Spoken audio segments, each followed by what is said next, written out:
We'll start our meeting of the December 1st Blue Earth County Board of Commissioners. We'll start with the Pledge of Allegiance. I pledge allegiance to the flag of the United States of America and to the republic for which it stands, one nation, under God, indivisible, with liberty and justice for all. All right. The agenda review, Bob? Well, Mr. Chair, there are no changes to the agenda today. I'll move the agenda. Second. Got a motion and a second. Any discussion? All in favor say aye. Aye. Aye. Against? Passed. And commissioners' reports on committees. Kip, you want to start us out this morning? I can start us out this morning after our last board meeting.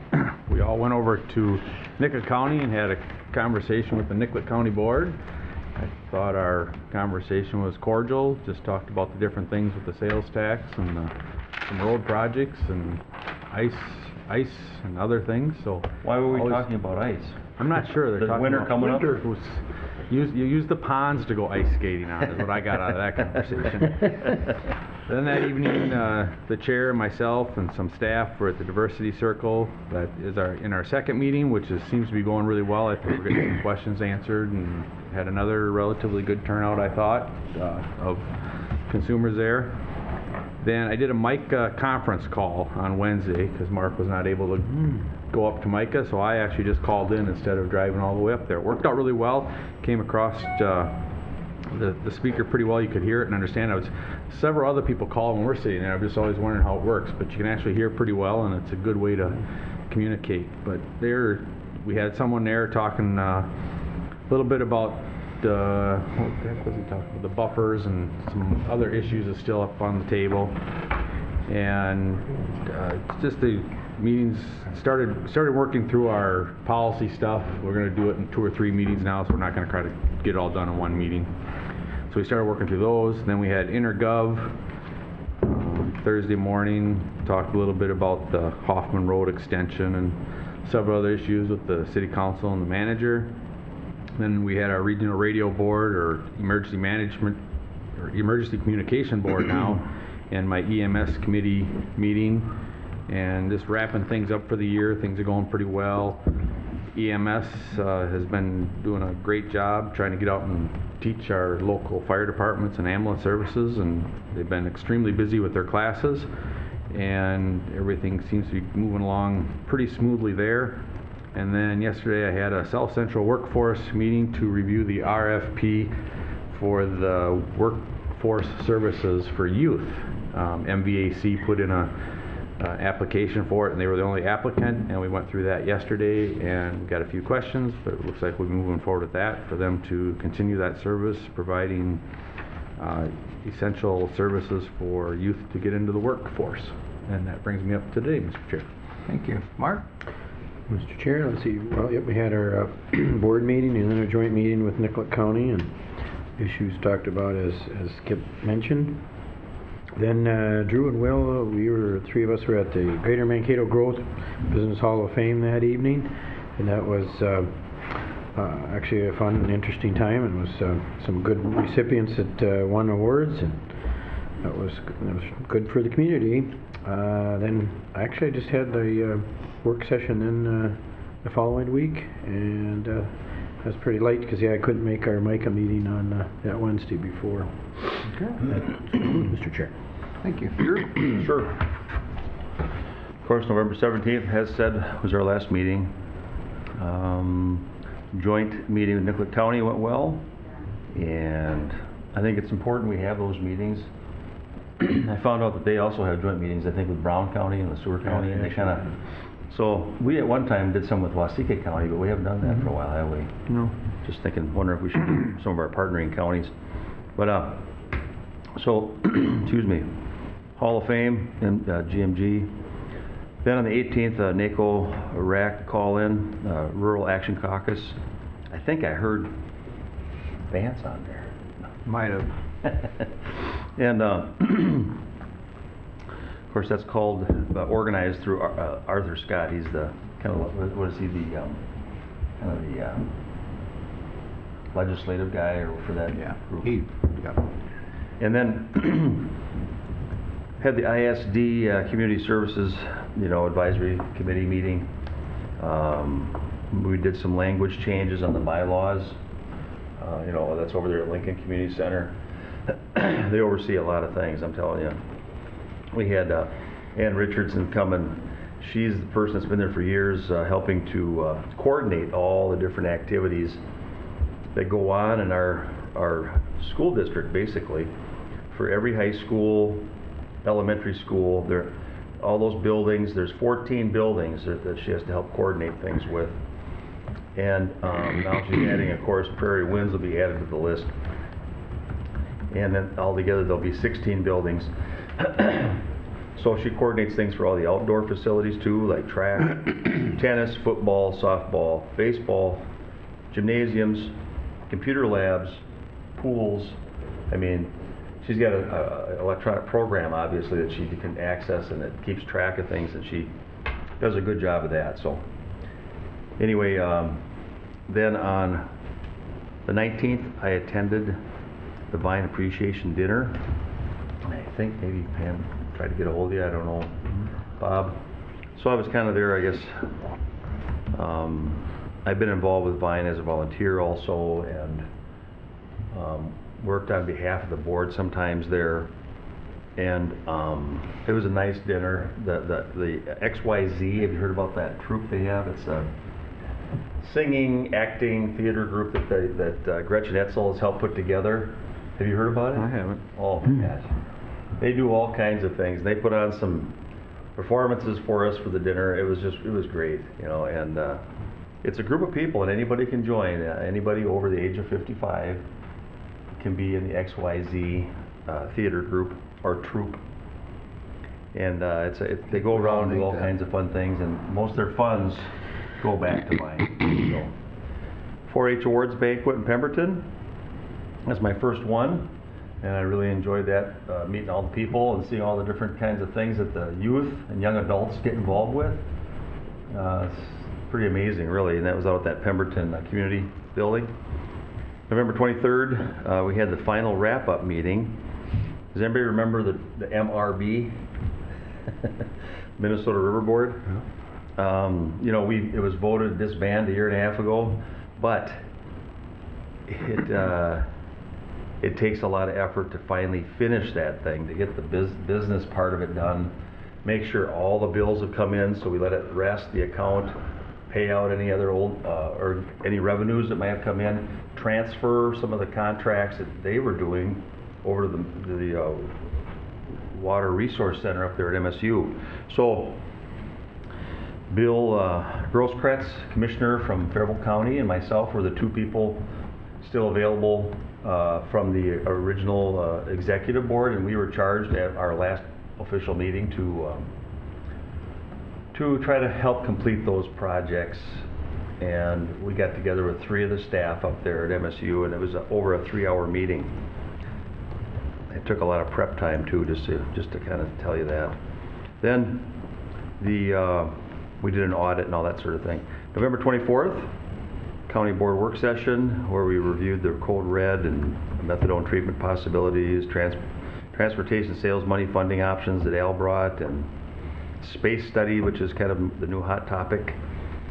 And then, of course, Thursday, Friday, we had Thanksgiving. November 30th, yesterday I had a meeting with Bob, and that always goes longer than we expect. But that's it for my report. Thanks, Mr. Chair. Thank you. Yeah. Will? Okay, well, I'll just touch on a couple of things. Mark already mentioned the joint meeting in Nicollet County and the Mankato Area Growth Awards Banquet.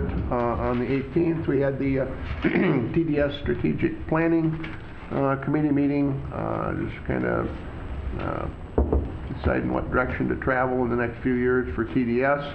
Then on the 20th, met with the attorney for TDS to deal with some issues there.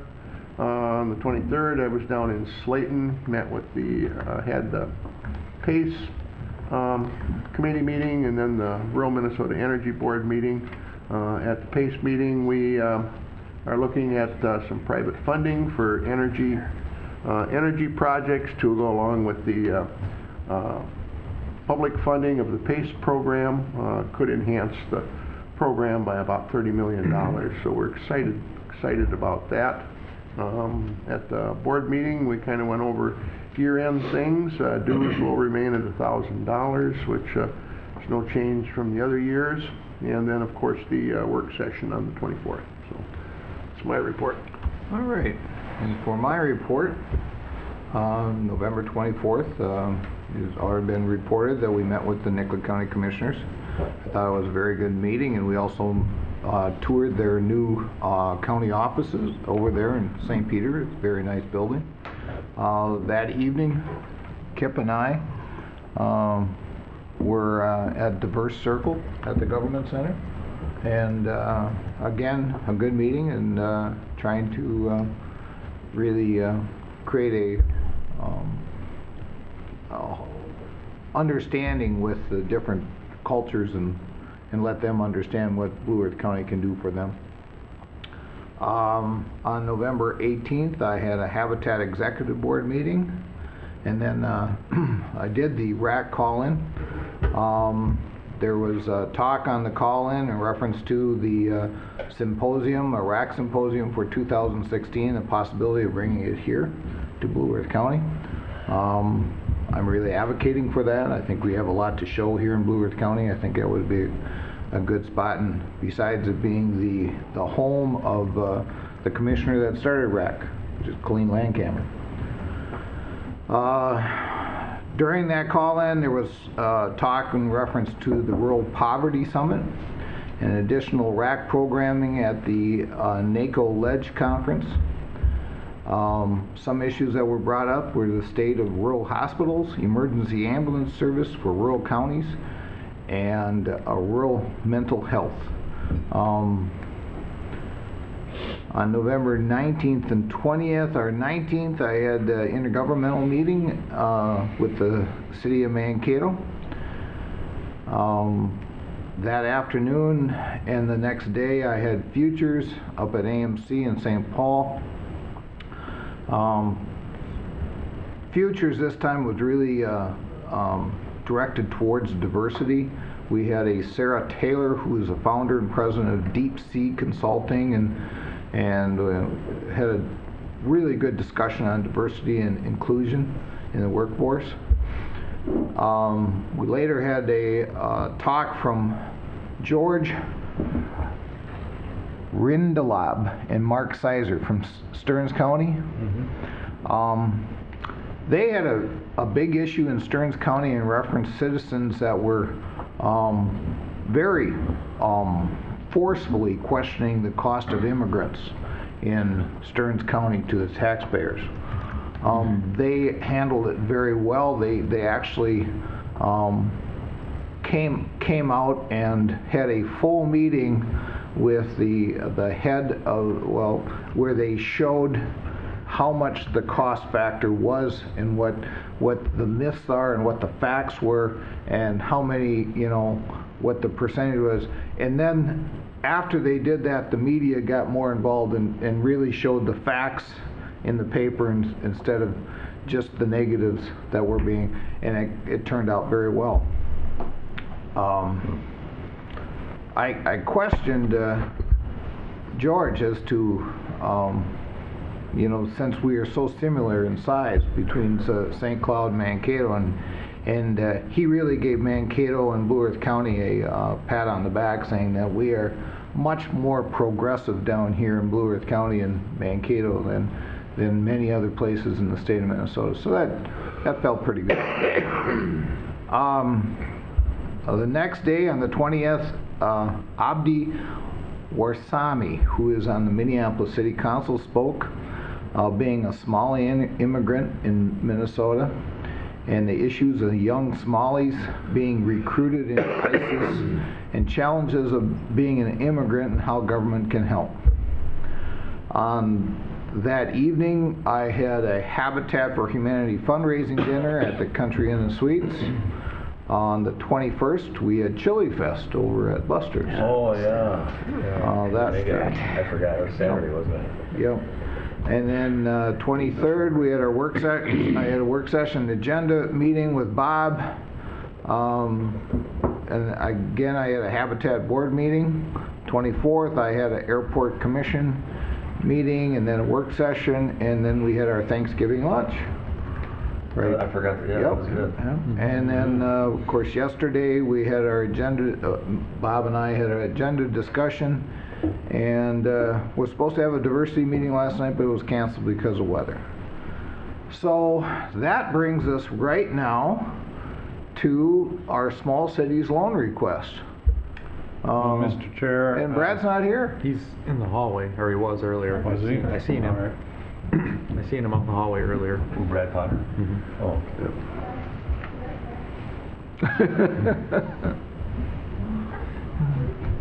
Oh. Well, maybe my applicant's not here, so if you want to, can you go with these guys, or am I going to mess you up? Well, we can do some do administrative some items. more things. Keep going. All right. Keep going. Thank you, sorry. It's all right. We understand, Brad. I could have talked longer about my report then, because I wasn't sure if we'd make that 9:15 deadline. Moving I on. think we'll go to administrative services. I'm just teasing Bob? you, man. First up, Mr. Chair, the county board minutes for November 17th. Move the minutes. Second. Got a motion and a second. Any discussion on the minutes? All in favor say aye. Aye. Against?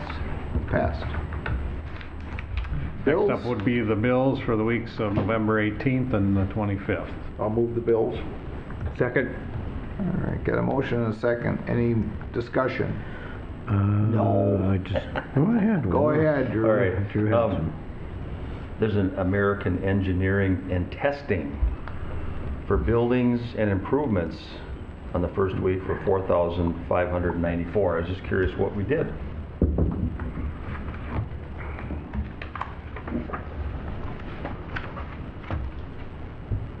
We would have got at some of this last night, but Bob and I got a little long-winded on some of the things.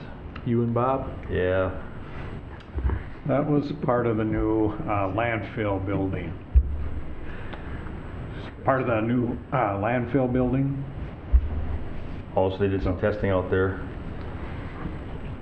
Yes. probably. And then there's a Commissioner of Transportation Construction Other for $16,000. I was just curious. Yep. That That's short and everything. I had that one. Go ahead. Yeah. That's good. That was some materials testing that the Public Works Department had DOT do. Mm. Wow. And then there's this one. These are just all three together. That's it for the first week. Could be it's the INS group that are kind of bunched together there, and it's got a $4,000 one for building improvements, a contingency capital for $24,000, and a contracted services for $19,000. I was just curious.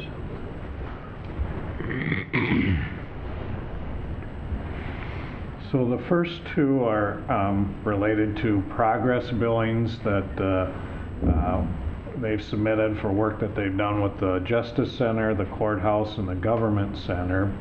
So the different planning for building improvements there. Is that through the space study, you mean, or?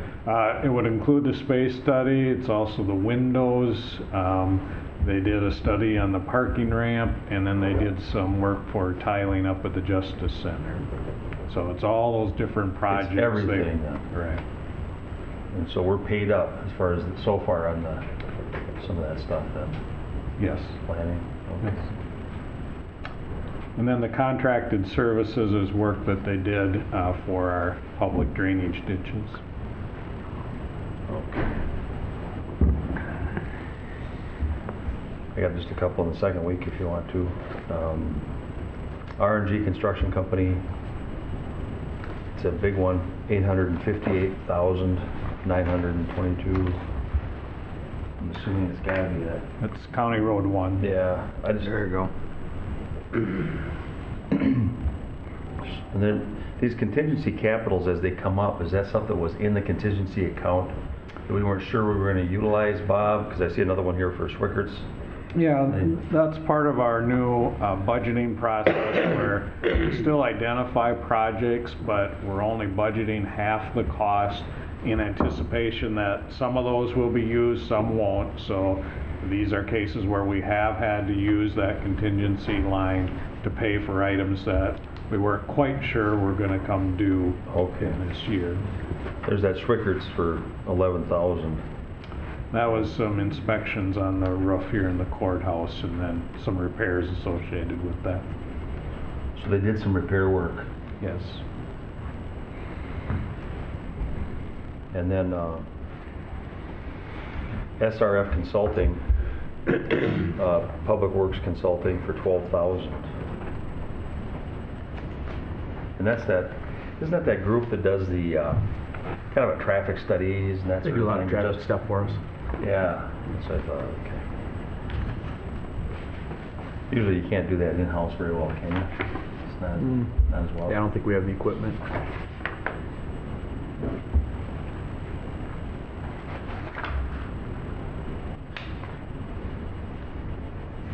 I'm sure we could always do it, it's just hire more people Yeah. to do it and Buy cost some the equipment. taxpayers more money.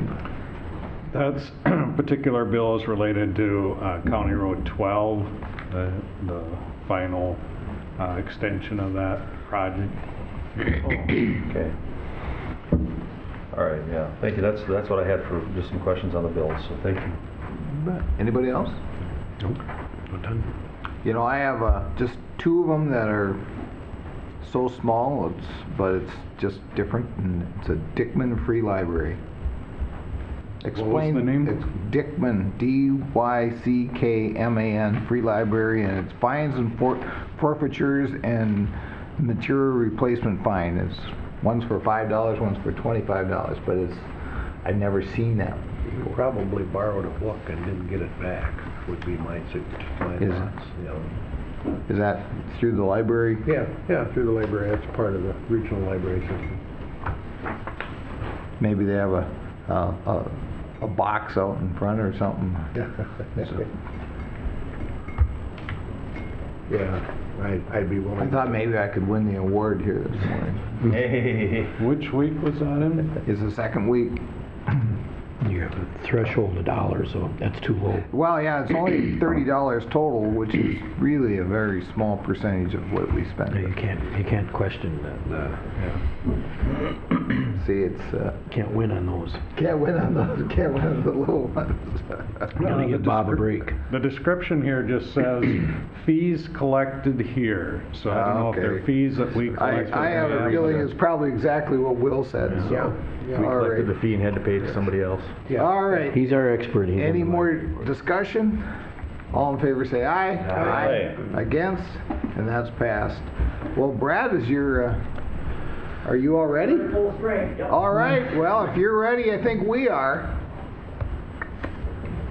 Where would you like us? Oh, Come on, right up in front right up here. to the front. You're it. You're- Morning, Brad. Morning. So we can Morning. pay full attention to you. Good. Nice beard you got going there, Brad. You got It's a good start. it's December 1st, though. Can't keep it. Go I'm ahead. assuming you got Crystal with you? Yep, this is Crystal Miller, the Hello. applicant, and I think. Hi, you Crystal. received your, Hi. Hi, neighbor. Got to come to the county board Hi. meeting to see your neighbor, yeah. You received your information in the packet, so let me know, Mr. Chair, how much you want me to go through it, or how much you have questions, or you What do tell you me. feel comfortable with, Bob? Well, I think providing some background on the application and the amount requested, and There you go. that'll be fine. Sure. I'll just go over the quick amount, and then probably Crystal can tell you a little bit more about her business and what she's doing. Obviously, this is it's a smaller loan. It's a $10,000 loan through Blue Earth County loan program. So our council, the City Council of Eagle Lake, has approved this loan application. It is for a new daycare, and probably Crystal can go into maybe some of the logistics of her business. So. All right. Well, right now I have an in-home daycare, and I have one other employee. And I've been getting calls nonstop about more kids wanting to come in. So my husband and I, which he couldn't be here today because he's working, but he and I thought of having a preschool daycare in Eagle Lake. I know that it is very needed. So we started building that, and we're licensed for 50 kids. And it's also preschool curriculumed as well. So they'll be getting their preschool as well as daycare through the building. So we plan on having 8 full-time employees and some part-time too as well. So we hopefully will get this started. Our goal is April, but that doesn't always work out. So hopefully April. And so other than that, we just are checking on the building, so. All right. Yeah. Well, thank you very much. Yeah. Very nice. Where's it gonna be? That building, if you recall, Commissioners, is at the site that we approached the board about the tax increment financing project. So I would encourage you, if you haven't seen the building kind of the shell is up, the roof is up. It's a good gateway for the city of Eagle Lake. And she would be part of that building. I So see. on the west side. Right on the roundabout. Yeah, the new It's one. right on Parkway Avenue. Yep. East West and side. south. Yeah. Yep, west side. Nice looking building. Nice. So this has been through the mayors and clerks committee? Yeah, the small loan, Right. our small city loan committee did. You guys met the other that day. Okay. And And you're all recommended okay with be it? brought forward. Okay. I'll move approval of the loan application. Second. Got a motion and a second. Any discussion? Go ahead, Joe. Does this still go through then some look-see for business planning and that sort of thing too? I mean, did it used to have it required that they had to at least have consulting with somebody to write up a business plan and kind of review the logistics that are involved? Well, I know Miss Miller submitted a business plan, or kind of a business background of it with some pro forma data. I know, as Bob mentioned, at Mayor's Clerks, that group was provided that information at that time, as well as our council. So I think we've done some due diligence. If Bob wants to add anything to that, we do have some numbers kind of behind the business itself. So. Yeah, the committee did review the business plan and talked about some questions that we had, and those were answered in a way that we felt comfortable bringing it forward today. Okay. I see it's not, it's just, I mean, in a sense, it's a smaller loan than some we've seen in the past. It's not very large. It's $10,000. Right. Correct. And then, as far as risk goes, then the risk would be half for city of Eagle Lake and half for Blue Earth County. That's what Correct. we decided about a year ago or so? Yep. Okay. Okay. She'll have plenty of business though. I don't think it'll fail Yeah. because of lack I of just think it's business. aggressive because you got like 8, go from 1 to 8 employees. That's a big change. That's Yeah. a huge change. But I really commend you because daycare and is really well needed in Oh, it is, the yeah. greater Mankato area, Eagle Lake, and I mean, with all the businesses going up, people are just searching and searching for good daycare, and I really appreciate what you've done. So thank you very Thank you. much. How many are you currently serving right now? I have 8 kids right 8? now. Okay. Yeah. So I mean, that is pretty, but you can grow in increments. Oh, I mean, yes. you don't, Yeah. she's gonna be licensed up to Licensed 50, up to a so, certain number, you then get 12, you grow. hire more employees, Right. and Yep. I think Yeah. it's, I think And that's it'll a be. good way of doing it. Yeah. Way to handle A it. small I daycare know. center will be really nice in the Eagle Lake area, so. Any more discussion? All in favor say aye. Aye. Against? Passed. Thank you very Congratulations. much. Thank you. Thank you, good luck. Who's watching the kids now? The employee that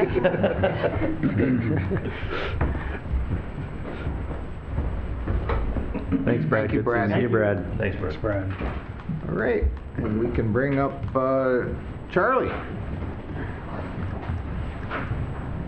The Hi, Charlie. aerial photography contract. Good morning. Morning. Morning. Good morning, how are you, sir? I'm doing fine. So today we're bringing to you a proposal to update Blue Earth County's aerial photography, and a lot of the points are laid out in the memo here, but I'll just hit some of the high points.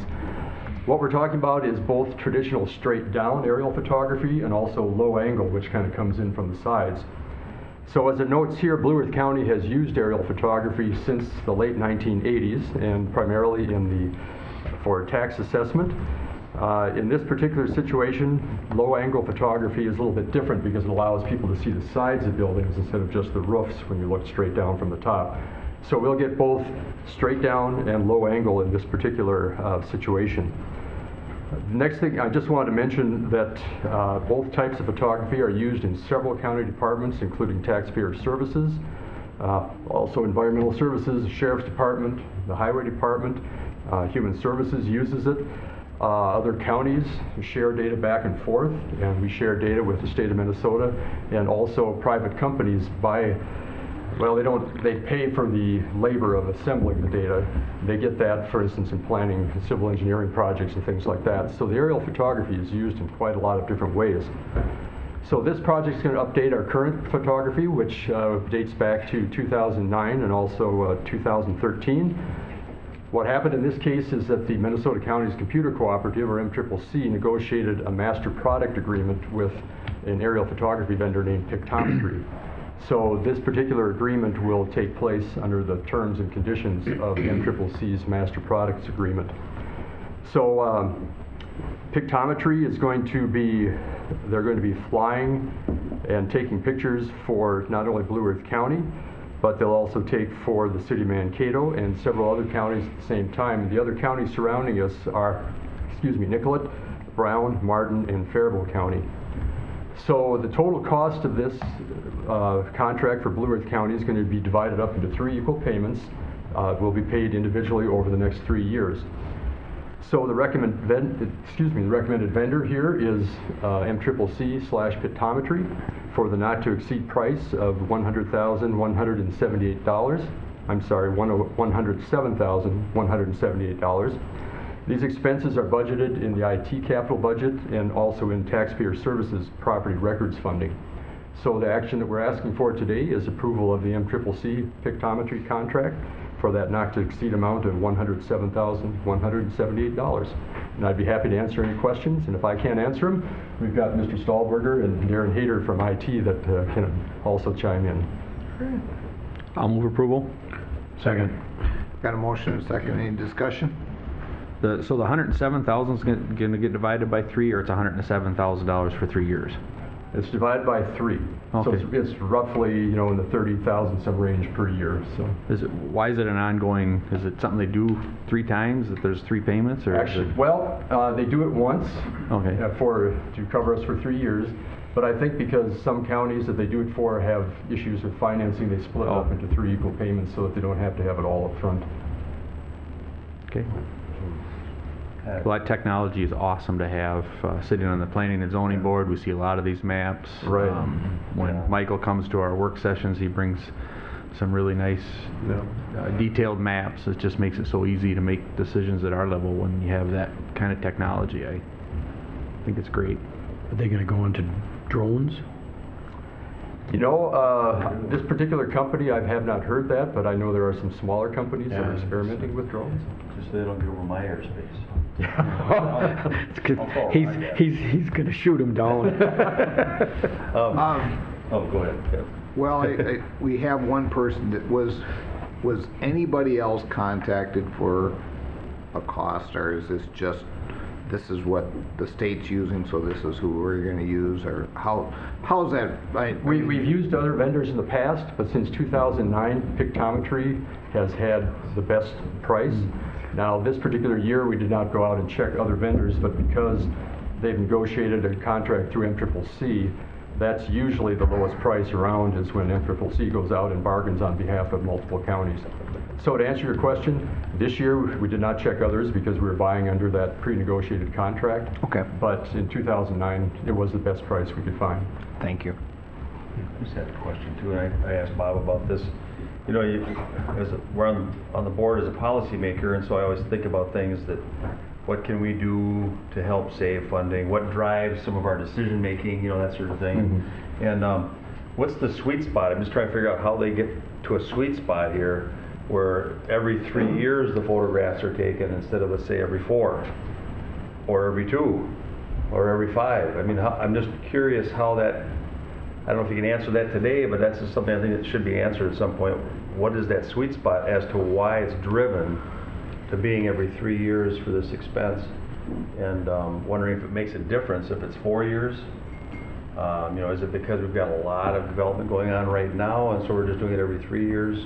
You know what I'm saying? I mean, just wondering if some counties do it every 5, or, just kind of, those kind of questions go through my mind as to, it becomes an annual expense almost, really, because then it'll come up again, once we get done paying the last third payment, it'll come up again for another contract, and I'm just curious. Well, I'll take a stab, but then Mike, you might want to chime in. 3 years appears to be kind of the sweet spot for the amount of development that most people have. You wouldn't want to wait 5 years because they'd really be out of date. So 3 tends to be the kind of the average, but Mike, I don't know if you want to take a stab at it. You'd have to come up, Mike. Can't hear you. Can't hear you back there. It's recorded. Just to sneak in the back. Good morning, Mike Stolberger, County Assessor. From the Taxpayer Services Department, the 3-year cycle helps us out with our quintile. We're required by state law to review properties once every 5 years, and so that's a rotating 5 years for all of our properties. By doing this every 3 years, we have some sort of a look at every property on a more regular basis than that. If we did it once every 5 years, some properties would get no touches from our office, no new views, no new flights for that entire 5-year period. So this helps us do reviews more regularly throughout the cycles. It doesn't help me, but because even if the pictures were taken at once every 5 years, the staff could still look at it. I don't understand what you mean. Correct. Yeah, we just don't have the staffing to go out to the properties more than once every 5 years. Right. And so by having this flyover every 3rd year, we can use that aerial photography from our desks to look for any changes in the property that might have prevented us, that we weren't able to get out and review. Yeah. So instead of having a 5-year cycle, we can break this down into a 3-year cycle for some of our reviews. I don't understand, because if I took a picture today Yeah. of everything in the county, Yeah. and that remained available during that 5-year cycle, anybody can click on there in the next 1 year, 2 year, 3 year, 4 year, or 5 year if they want to. Correct. To look at that property. But that's static. So if we did a flyover in January of 2016 and not again until 2021, those properties that were flown over on this January 2016 date may not be looked at again by our appraisers until 2021, because we have a 5-year quintile. But by flying this every 3 years, we have that updated on a 3-year basis. It's just even though we fresher, is haven't what been you're out there. saying. But I don't think it makes a Exactly right. difference. I can't imagine, I still can't see how it Well, makes somebody build something in might, between yeah. times? Yeah, you would because we know. won't, if somebody builds a house in 2018, but our appraisers would pick that up, it would be more like a deck or something that would get added without a permit that we would be Yeah. missing. If that gets done in 2018, our appraiser might not be out there until 2021 due to the quintile, but if we have another flyover in 2019, we'll be able to see that earlier on aerial photography. Pictometry actually offers a product that will do some change finding for us in that. We haven't done that yet because we're able to stay on top of the permits, but we could use that technology to help us when we can't get to a property. Okay. So instead of having that snapshot once every 5 years, we're breaking that down so that we have a more frequent review of the property. No, and I understand that. I'm trying to look at some of these expenses that come to the board are driven by department heads and by departments, and sometimes not by policy necessarily totally. And so I'm just curious why it's not once every 4 years even then. And I still don't understand what the difference is, as long as the staff looks at it within a 5-year period. Why is it 3 years? It's just because it's nice to have it more available and more up to date, that's all, pretty much. That's what I hear. I don't see that, because you still can look at it any time in that 5 years. Correct, but it's still just a snapshot. So by So doing 3 years. Correct. 3 years is just a snapshot, so I'm just Yep. trying to. But I think as the board was mentioning there, we're picking up that, we're shrinking that interval so that Oh, I new understand that. construction that's occurring outside Yeah. of that. So that would be our policy. Why we think it's more important to do it more regularly is so that we can capture those changes sooner and get them reflected in the tax Yeah. base. If it's One- really, really inexpensive, you could do it every year. There, you could. there are I some mean, really, you're companies- gonna, people change, a lot of things will change, Yeah. like, say, maybe it's just a shed or a deck or something, but that's the idea. And I would guarantee if you looked at every property in the county, it's probably, there's not a lot of changes that go on every home and property and business that we have in this county. And so that's why I'm just looking at it as an expense side and a policy side. Yeah. It's just like I was just telling Bob, once we talked to Al in our Public Works, he had a certain schedule for replacing all of the trucks. And I got some public feedback from construction people that said, well, it seems like the county's replacing them fairly often. You could probably stretch that out another year or two and save a few dollars, that's all. And so I was just looking at this in the same manner. what's the importance of having it? Is it to drive that expense? It would drive it down to maybe 25,000 a year then instead of 35 or 36,000. Yeah, I understand that, and it is Okay. just our cycle with that.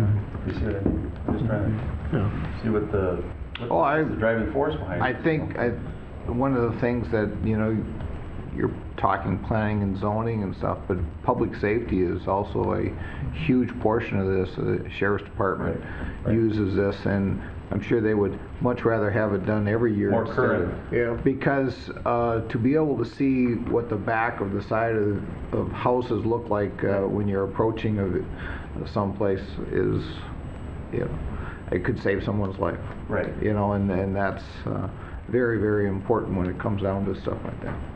Yeah, this technology has allowed us to, at the click of a computer mouse, look at these things that I remember back in the old days before we had this technology and you had a high-risk entry, you actually chartered an airplane and went up and, you know, so it, ultimately it's It just gives us more closer to a real-time thing instead of that's all. And it that is. costs a So lot it's of nice money to have. charter an airplane. Yeah, a one-time charter. Yeah, back in the last century. Don't remind us. I don't mean to make it sound like I'm picking on you. I just sometimes I go, maybe it's me, maybe it's a seasonal thing, but sometimes I look at I'm serious. I look at the packet, I look at all the bills over the last few months, and I think sometimes, where is all this, what's driving it? What's driving the scheduling of it all? You know what I mean? And it just goes through my mind, and I don't mean to make it sound like I'm picking on you, Mike, or your department, or Charlie, your department either. Because I appreciate the work you do for it. That's not it. You know what I mean? It's just, I just wonder how they sometimes come up with these scheduling of events for the billing. And I It think makes something to think about. makes perfect Think sense, about it. Drew. Well, Makes we're perfect supposed to- sense. That's what we're supposed to do. That's why we're sitting up here. You're doing what we're supposed to do. Thank you. All right, any more discussion? All in favor say aye. Aye. Against? It's passed. Thank you very much. Thank you. Thank you. All right, and we'll jump into drainage. Morning, Casey. Morning. Morning, Casey. Morning, Casey. How are we this morning? I'm great. How are you? Wonderful. Good. I'm going to start off today with our drainage inspection reports. We had 2 submitted to the board, and you may notice they were submitted on a different format this week. Good. We are using the auto-populated repair reports out of the Drainage DB management software program that we initiated last year. This is a new version of the program, so now we can auto-populate these reports, which is really nice for us time-saving wise. I'll just go over a couple of key areas just to orientate you to this new format.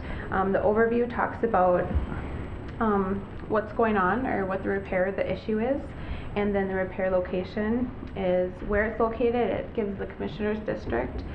The status log is typically whenever there is a correspondence made, so a phone call reporting the issue, email correspondences, just speaking with contractors. And then the inspection log is actually when Craig is out on site and what he's doing out there. And then the repair estimate, which is similar to our last repair report that just talks about the cost and then what our budget is. So anything that's not auto-populated, we go through and we add, but this is a great resource for us. It really helped us get repair reports done more efficiently. So hopefully it's easier for you to read. Good. Yeah. So for our 2 repair reports, we had some sloughing going on our shared ditch with LeSueur. It's JD2, and we do have some sloughing on our side too. The majority of the repair needs to be done on the LeSueur County side, and we've been in contact with Daryl Pettis regarding making that repair. So that's one, and the other one is for joint ditch 83. And that is a blowout and an obstruction that we're asking for repair on. I'll move approval of the repairs. Second. Got a motion and second. Any discussion? Just a question. So Sure. we approve our side of it, is that what we do? And then we have to have a little get together you guys do with, have a judicial meeting then at all with those guys? for these No. repairs? Yeah. Not normally. Not really? Craig Okay. takes care of it, gets the Yeah. pictures, and we... Typically, the counties have an agreement where up to $5,000 worth of repairs can be done. Without having a special? Yeah. Right. Okay, so there's no judicial, I didn't know. If it's a large repair, then we would have meetings before and after, Okay, so. okay. Thank you. Any more discussion? All in favor say aye. Aye. Against? And that's passed. Thank you very much. You're welcome. The next item is a recommendation of approval of our new single-year levies payable in 2016. Also included in this recommendation is a system-wide public drainage assessment for administration in the amount of $144,500. The overall assessment amount is divided equally among benefited acres across all Blue Earth County public drainage systems, equating to approximately .758 cents per benefited acre. It all goes into one fund and will be used to cover departmental drainage expenses. Okay. I'll move approval. Second. Got a motion and a second. Any discussion? I'd just like to comment that Will and I have been working on this for several years, actually, and this is a cost that the county has been taking out of the general fund to manage the ditches, and I think at the 75 cents per acre is a pretty reasonable amount to charge these systems, not only for our staff, but if you look at the technology we got, we're keeping track of all these repairs, we're keeping track of the improvements, we do the improvements, and this is something that I think is the time we start charging back to the ditch system, so I certainly would support this. Well, this will put us in a better position. We anticipate a lot of work coming because of the buffer initiative. Right. And so this will give us a little room on our budget for the work that will need to be done for that buffer initiative. It, you know, the two commissioners that would take the brunt of this is Kip and Will. Oh, yeah. So, you know, obviously the rest of us, oh, maybe Mark a little bit. I might get one if they get 20 or whatever. Yeah, but, so, because it'll take it out of the general fund, which affects all of us, and put it right to the ditch fund, which affects the more of the rural commissioners. To me, it just makes sense. It's a common sense thing to do, so. Well, there'll be an assessment on my farm. Yeah. You know, We've been so talking about this it's since I've been on the board. You Yeah. know, it's been handled through the administration, and you know, at some point it needed to, and with all of the commitments that we have to do for drainage and rules and laws that are basically to appease the state, you know, I think it's just a fair number. I want to say, and I think both of them, good work on it, and when you brought up the buffer issue, that's going to be another cost to the counties and to the landowners, so, yeah. I was curious about how you come up with this certain list, because there's more ditches than what's on this list in our county. Sure. So these are ones that are going to have work done on them, and Right, what we do is we meet with the ditch advisory committee, and we go over each individual ditch system in our countywide system.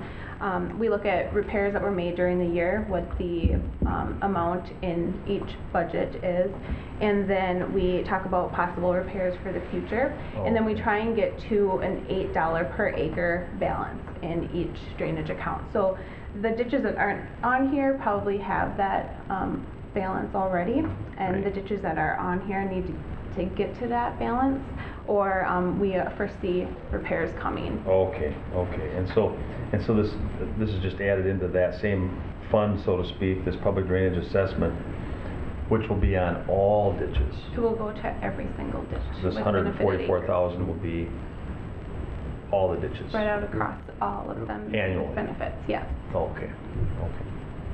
All right. More discussion? All in favor say aye. Aye. Against? That's passed. Thank you very much. Thank you. Thanks, Casey. Thanks, Casey. All right. We jump to Public Works with Al. Good morning, ladies and gentlemen. Morning. Morning, Al. Good morning, media. A very light agenda for you this morning. The only one action item and that is for a limited use permit for use of MnDOT trunk highway right-of-way for the Snowbirds of Amboy Snowmobile Club. And at an earlier board meeting, the board agreed to act as a sponsor for a DNR grant for the Snowbirds Club for about $36,000. That agreement for the county being sponsor requires that the county be responsible for the right-of-way, obtaining the right-of-way, and for adequate maintenance and grooming of the trail. So, and it's been that way for years, I think. The snowbirds have taken care of it. This year, the DNR has become more strict about showing evidence that you do have right-of-way for the trail. So where it runs on county highway right-of-way or in our parks, we signed an agreement, a license, a permit for the snowmobile beyond county highway right-of-way, county parkland. It also runs on trunk highway right-of-way. And there was an agreement in your packet, I think, with a bunch of maps showing where it runs on trunk highway right-of-way. So, because of the county being sponsor for this DNR grant, we're responsible for getting the right-of-way. The MnDOT is asking the county to be the permit holder for this limited use permit for the snowmobile trail. Did all that make sense? Yes. Yeah, it does. Okay. We signed on and agreed to get the right-of-way when we acted as sponsor for the grant. Sure. Yep. It hasn't been a problem. No. You know, it puts responsibility in the county, but it hasn't been a problem. The snowmobile club has taken care of it. I'll move approval. Oh, second. I got a question though, Al. When you say obtain right away, it kind of gets me going because that always implies you're purchasing something, or I don't. But it's mainly you're just obtaining permission. Is that it? Pretty much. I mean, is that? It's almost like. Well, I'll read from the grant itself agreement. A trail obligation of the sponsor, Door County. Proceed to acquire necessary interest in lands on the trail. Sponsor must acquire landed fee, easement, lease, permit, or other authorization for said trail. So other authorization can just be permission. Is that? Yeah, this permit, that permit does it.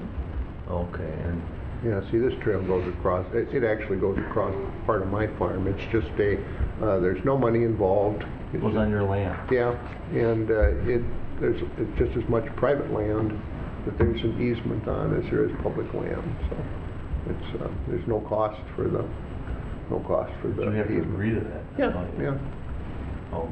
Yeah. I was just curious. Yeah. It hasn't come up before. I was wondering what was going on. I didn't know. Sure. But if you were to come along and say, no, I don't want it to happen, then what would happen? Yeah, then they just moved it right Move away. the trail somewhere else? As a matter of fact, we did that a few years ago. It used to go down through my woods, and when I put in my prep ground, Yeah. then it wasn't suitable anymore, so we just gave them a different route. Oh. So, Okay. very, Yep. very easy to work with. Okay. There you go. It'll go across the County Road 147 bridge, Yeah. and we pointed out that the bridge isn't there right now. Just go across the river real fast. Yeah, they could do that. If you Yeah. Yeah. gonna do that, just Yeah. They do that. I've seen it. We won't promote that though. No. Okay, interesting. Thank you, Al. Quite welcome. All right, any other discussion? All in favor say aye. Aye. Again, and that one's passed. And you got some informational items there, Al? Yeah, several things. The R-Cut intersection of Highway 14 and County 17, 27, and actually County 55 and 56 in Eagle Lake. The state has preliminary plans for it now, and there are 31 lights up and down Highway 14. And their initial view was that the county should pay for operating and maintenance of all those lights. I've been working with them saying, no, we should only pay where photons hit our county highway. So we'll have to work through that. Well, Is there any precedent before? I mean, did Well, this come up where we would, other counties, they have dealt with it and they, well, I don't know if they pay at all or, it's a new kind of intersection, relatively new kind of intersection. So there isn't a lot of precedence for it. When it's an at-grade intersection, say with stop signs, the state has paid for the equipment, the county has paid to install it, pays for the electricity. When it's an interchange, like Highway 14 and 12, the state paid to install the lights and pays for the operation and maintenance of the lights on the ramps and on the highway. We pay for at top, where the roundabouts are. So in our cut, most of it's up and down the highway, except right at the intersection. There's also, the last legislative session, there was a statute passed requiring that MnDOT do a cost participation study on how to reduce the cost for local governments when MnDOT does a project. So that's underway right now. So there are several things that we have to work through. The precedents in St. Peter paid for all the lights that there are cut by McDonald's. And in the LeSueur Hill, in LeSueur County paid for all those lights. So the precedence is very limited, but the wrong way. Do they look at these, did MnDOT look at these arc cuts as more, as safer then? I don't, Yeah. kind of, even though they, Yeah, safer because you don't have the cross traffic and you don't have the left turning out. Okay. Okay, grant applications, several of them. We just submitted one for another HSIP grant for the year 2020, about $500,000. We've had 2 of those now, and you've probably seen the new signing, striping, paved shoulders showing up around the county at selected areas. We submitted the TED grant, Transportation Economic Development State Grant for County 12. We're waiting for results there. The next round of Area Transportation Partnership grants for federal transportation money is coming up soon. We could apply for CASA 12. It wouldn't be until 2020, but if we got it, we would move it. We'd have the option of moving it, of advancing it, as we have in the past. That would reduce the amount of sales tax money going into 12 and provide money for other projects around the county. And a federal Tiger grant, we did not get that grant. There was only one award in the state of Minnesota, and that was for a railroad track realignment in Wilmer, Minnesota. An interesting thing, we've been meeting with the DNR.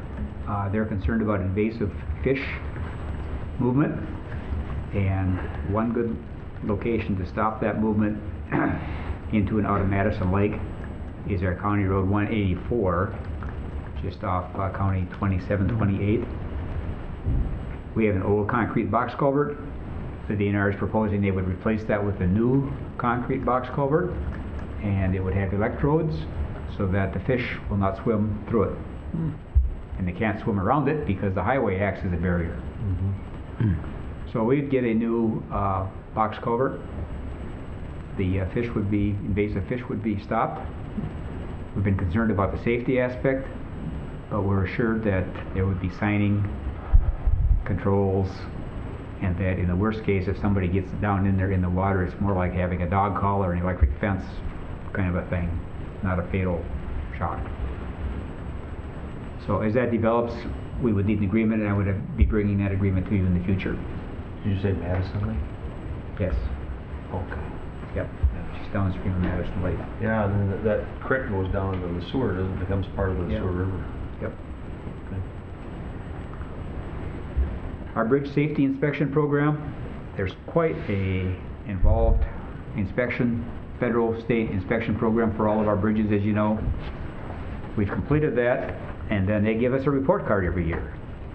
So for Blue Earth County, we got an overall report card of 99.3%, which is very good considering we're inspecting about 200 bridges.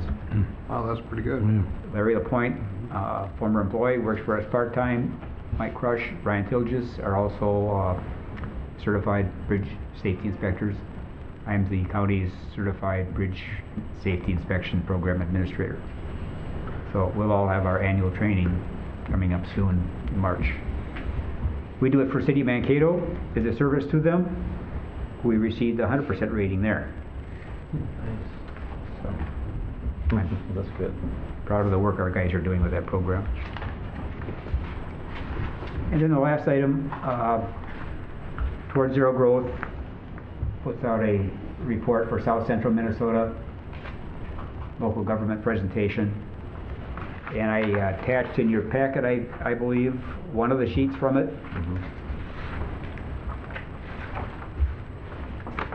There we go. Remains a serious problem. In Blue Earth County between 2010 and 2014, there were 29 fatalities and 64 serious injuries. So that's about 6 deaths per year.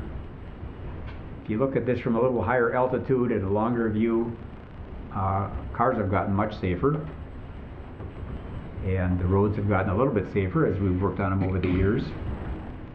Unfortunately, distracted driving is becoming a bigger problem, and we don't have a handle on how to solve that, I'm afraid. It seems to be getting worse, in fact. Construction projects were pretty much shut down for the year. We just finished the Lime Township Bridge project. They're working on County Road 147 over the winter, installing the cofferdams to build the abutments, and then they will be pounding and piling and working on the abutments probably till they get to the point where they can set the beams and then have to stop until they do the concrete deck. All I have. Great. Thank you very much. Thanks a lot, Al. Yeah. Thanks, Al. Thank you, Al. We'll see you this evening. Yeah, you'll be back this afternoon, yeah. Won't be long. You'll be back this evening. You bet. All right, thank you. Just gotta mention that we get the TZD dollar grant program here in the region, you know, and it's managed a lot of times through Blue Earth County. And so that's where they get those dollars for overtime and for getting other officers on the road, and I know you two know a lot about that, but to try to encourage people to wear their seat belts, distracted driving, I mean, they'll go to the extent of having getting up inside of a county truck or a state highway truck, drive along the highway and look down at people, and then have somebody up ahead give them the license plate number, pull them over, and they get a ticket. I mean, that's the kind of efforts that are going on to try to get people to pay attention when they're driving. So it's fortunate that cars have gotten much safer, the roads have gotten a little bit safer. I think the DWI enforcement programs have had a positive effect. Yeah. And that's sort of been brought to a plateau and even going the wrong way now because of this distracted driving problem. Distracted driving is the biggest one out there, I think. Many states are going to no cell phone use. I mean, hand use. I mean, they have to be hands-free if they're going to be. And that alone is distracting, and I understand that. But I think it's kind of like your levels of distraction, because if you have one hand holding onto the phone, it certainly is more dangerous. It's kind of like holding onto a cigarette or something like that. But it's also would make it easier for law enforcement if they could have absolutely no cell phone use across the state of Minnesota. I mean, hand use. It'd be easier for law enforcement to charge somebody, because then somebody can say, well, I'm just finding a phone number, whereas they're texting, but it's it's hard to prove. It really and is. I wish the state legislature would change some of that, because it would make a big difference for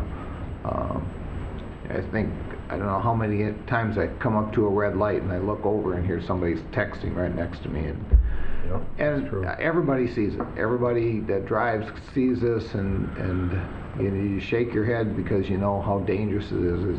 It's the texting and driving is getting as dangerous out there as the DWIs are, and it's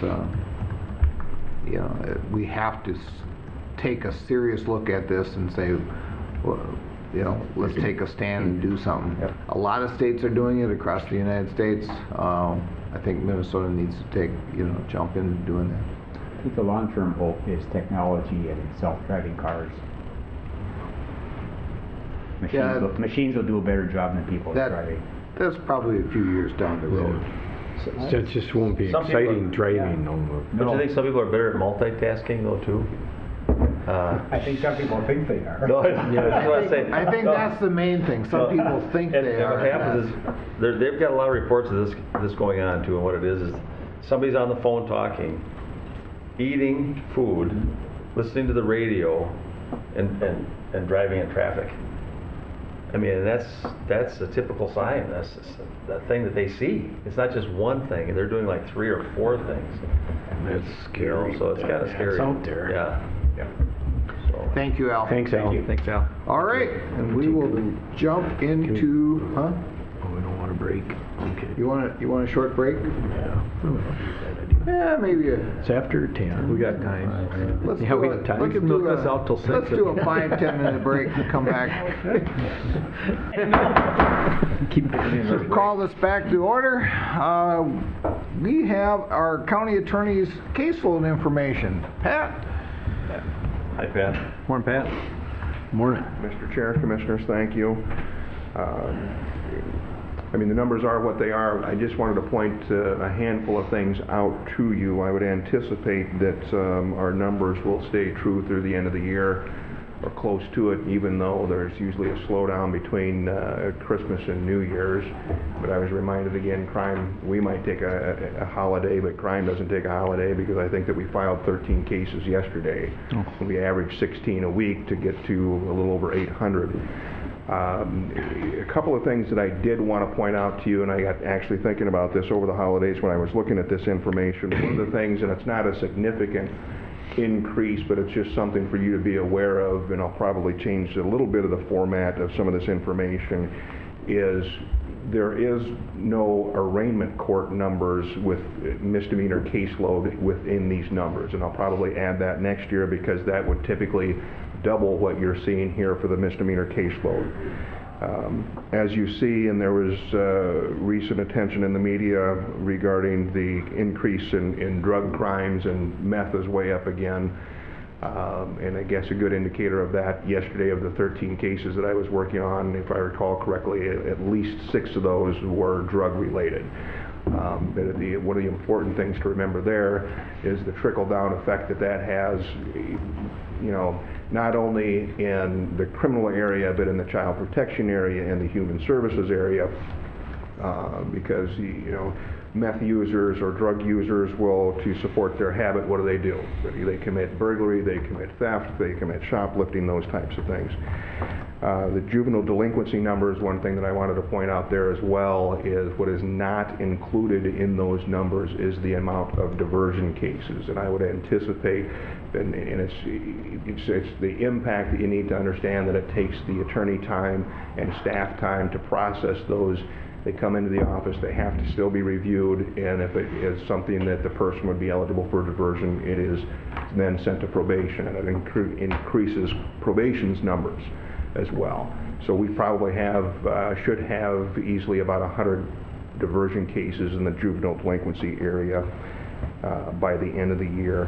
As you'll see, that the CHIPS cases are up, and I just think that again has to do with the last legislative session and the information, the change in practice and procedures for not only our office, but law enforcement and human services as well. So when you see our numbers going up, obviously it's something that affects various cross sections of the county through human services and probation, the sheriff's office, and whatnot. And so that's just the overall stance, or the overall basic snapshot that I would just want to give to you. If there's any specific questions or any concerns or comments that you'd have, I'd be more than happy to try to answer anything that you have. I just have a question, not so much related to the numbers, but how is the partnership between the city and your office going? I'm glad you brought that up, because that was one thing that I wanted to address. I believe it was November 9th that they physically moved to our offices, or moved to the Justice Center, and we're not going to put the financial switch on until January 1st. So we are basically providing supervisory services at this juncture. There's some of the things that we're working on and going through and trying to mesh the processes and procedures that, you know, everybody does things a little bit differently, and we want to be consistent and whatnot. But because of the reporting requirements and whatnot pursuant to the services agreement with the city, that the city council and that you commissioners approved, we'll keep our budgets and numbers and everything separate, so we can break all that information out and give you that information as well. But I think it's, I know that I've received positive comments from various individuals in the public sector, and even from private individuals, and also from the courts as well. We will be working with the city to we have one additional city or misdemeanor prosecutor position that would be city funded that we need to fill, and we'll get that started, so hopefully we can get somebody started shortly after the first of the year. But I think everything's going well in that respect from what I'm hearing. If you hear something right, wrong, or indifferent, I just appreciate you letting me know. You bet. Thank you. Thank you. You bet. Thank you. Quick question. Just looking at those types of juvenile felony case filings, and those are actual numbers up there that the graph is illustrating. I mean, that it says like, there's 30 of them that are property related, 30 Yes. some.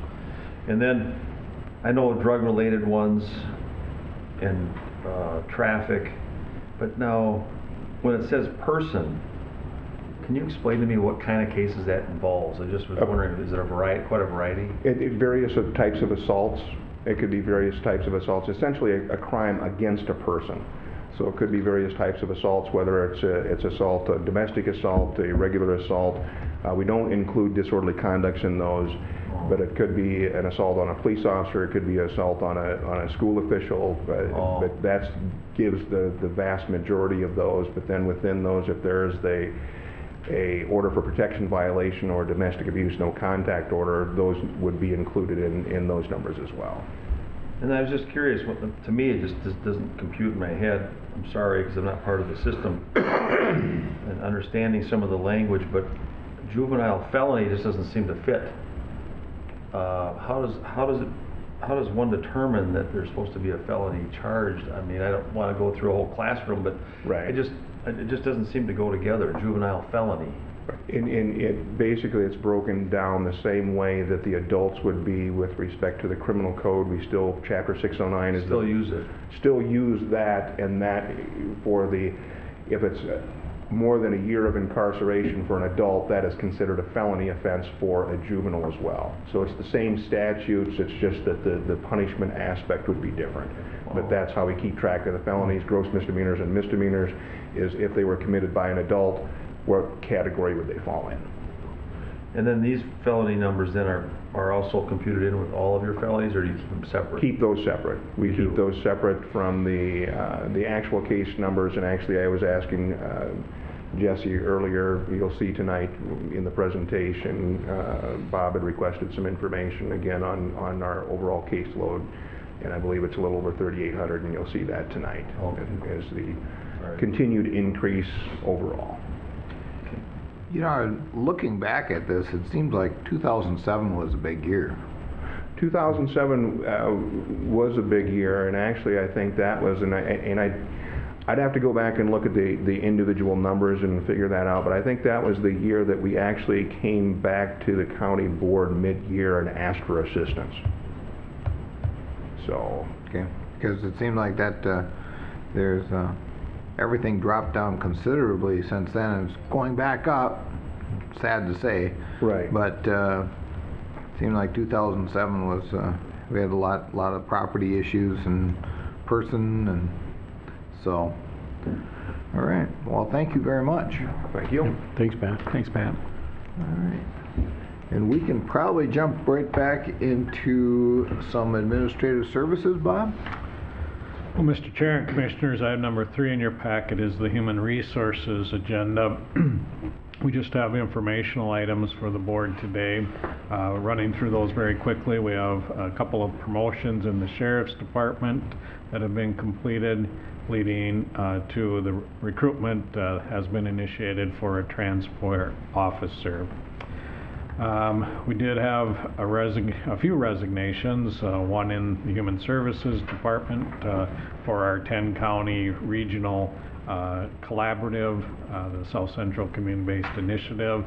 We're still working with the Human Services Department in terms of any replacement plans there. We also had a resignation of our park supervisor, as well as the Director of Taxpayer Services that the board is aware of, and so we are initiating recruitment to refill that Director of Taxpayer Services position. I'm in conversations with the Public Works Department head around the park supervisor, just making sure that we take this opportunity to review that position and make sure we're recruiting for the best person there. We did have a voluntary demotion of a heavy equipment operator to a medium equipment operator, and so we'll begin recruitment for the heavy equipment position. We did complete employment or complete the recruitment for a part-time transport officer, and then we have 2 employees that have completed their 6-month probationary period and are eligible for a salary adjustment as a result. Open for any questions that the board might have. Well, I see one person on here I forgot to ask you about, Bob, but she's been, I know, real good asset to our county, and I don't know, I see she's resigned now, Johanna Marzinski. She's worked here and been kind of promoted up and was gone into different departments, and I see she's going to be leaving. So. Yes, that was a choice that she made. She actually had been with the county, left the county for a few years and recently came back, but has now again voluntarily separated her employment. Okay. And of course we see some very common names here. Patty O'Connor. Yes. She's been here a couple of years, I think now, hasn't she? Or? That's correct. 37 years with Blue Earth County. So, 37 years. As the board is aware, we will have a little reception for Patty on December 17th. I don't know what she's going to do with herself. I have a feeling she'll keep herself busy. And Dean was with us for... Oh, he was long Dean time. Ehlers. Very long time. over 30 years. Well, 25 plus. It's been a while. Yeah, it's been many years. So very good long service. Some of the faces of Blue Earth County, the supervisory faces are going to be changing in 2016. I think we have a lot of work ahead of us to recruit the right people and to fill those big shoes. We are like other counties around the state where we have long-term employees, and the demographics of our workforce suggest that we will continue to see people leaving our employment as they finish their careers. Oh, I saw there's a retirement tea or whatever you want to call it happening for Patty O'Connor, but I haven't seen anything yet for Dean. Is he planning on having something, or is not that I'm aware of. that you're aware of? Okay. I haven't heard of anything, but there may be. All right. Thank you, Bob. All right. Well, Mr. Chair and Commissioners, item number 4 in your packet is a resolution that's been requested by the Association of Minnesota Counties regarding a potential change to the county program aid formula. That formula has been in place since 2005 when the county program aid was restructured. Took a number of different aids that came to the county, combined them into the one aid program. It was part of a budget cutting that was done at the state at that time. This formula has basically 3 components, 2 that drive the majority of the money. One is a needs-based formula. That's been relatively stable over time, even though the dollar amounts in total may have changed. The amounts coming through that portion of the Formula 2 counties have been fairly representative of the need. The challenge that's been identified in the current formula is in the tax-based equalization aid portion of the formula. It's about half of the total dollars. That particular portion of the formula is based on the tax base, and as agricultural values have gone up, many of the rural counties have either fallen off the formula on that particular side of the formula completely or have been reduced dramatically. And so AMC brought a work group together to look at the formula. I participated on it with a number of other county administrators. There were county board members as well that participated in the committee. And the committee has made a recommendation then to AMC as a whole. It's been approved by the AMC board to make some modifications to that formula bring all the counties back onto the tax-based equalization aid side of the formula, make some adjustments to that. But it also would require an infusion of $40 million from the state legislature. So the resolution in front of you today is a resolution basically stating the county's support for the recommendation from the committee that worked on this changed formula, so that we can go to the legislature as a kind of a supportive group of Minnesota counties, suggesting that the legislature incorporate those changes and provide the additional funding, so that there is funding for all counties through the county, or the county program aid formula. Okay, wishes of the board? I'll move the resolution. Second. Got a motion and a second, any discussion? Just a quick question of Bob. On that committee, was there a good cross-section of representation, so there was rural counties represented? Yes, there was both rural and metro counties. You know, AMC does a very good job in terms of bringing representation from all parts of the state, north, south, east, west, metro, rural. They spend a lot of time making sure the makeup of those committees are representing the whole state. Thank you. Anything else? Nothing else, all in favor say aye. Aye. Against? It's been passed. Thank you very much. Mr. Chair and Commissioners, item number 5 in your packet are the 2016 on-sale liquor licenses.